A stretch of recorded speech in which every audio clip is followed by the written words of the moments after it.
Emmanuel Macron's popularity sunk to a new low as French far-right parties gathered 30% of voting intentions and jumped ahead of his party for the first time, a poll showed. Anti-EU French movements are growing stronger by the day in the run-up to the European Parliament elections, a survey revealed. French pollster IFOP interviewed nearly 1,000 French people between the 30th and 31st of October, asking who they would vote for if the European Parliament elections were to be held the next Sunday. The results, released today, showed Marine Le Pen's Rassemblement National, RN, formerly known as National Front, rose from 17 to 21%. Together with the 7% gathered by sovereignist Nicolas Dupont-Aignan and 1% each for parties supporting a Brexit led by former Ms. Le Pen's associates, Florian Philippot and François Asselineau. Far-right parties got a combined 30% of voting intentions, 5% more than the 25% in August. The once-loved President Macron and his party,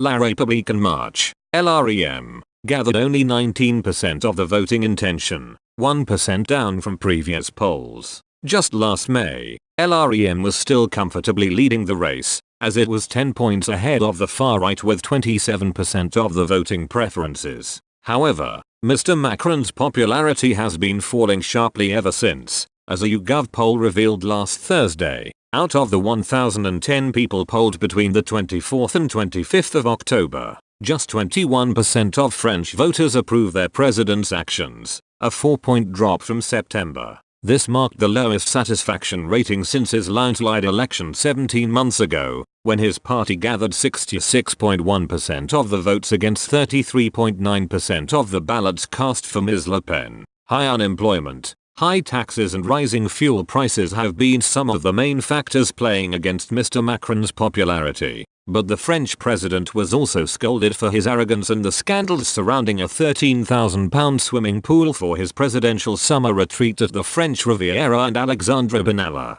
Mr. Macron's deputy chief of affair who impersonated a police officer during the May Day protests. If Mr. Macron doesn't find a way to regain popularity, he could soon be overtaken by far-left conservative Les Républicains party, led by Laurent Wauquiez, which gathered 13% of the votes, 2 points down from August. Far-left France Insoumise, led by Jean-Luc Mélenchon, fell from 14 to 11%. But the main battle in France seems to mirror the ones already fought in many EU countries, which saw protagonist centrist forces and anti-EU and anti-immigration far-right movements.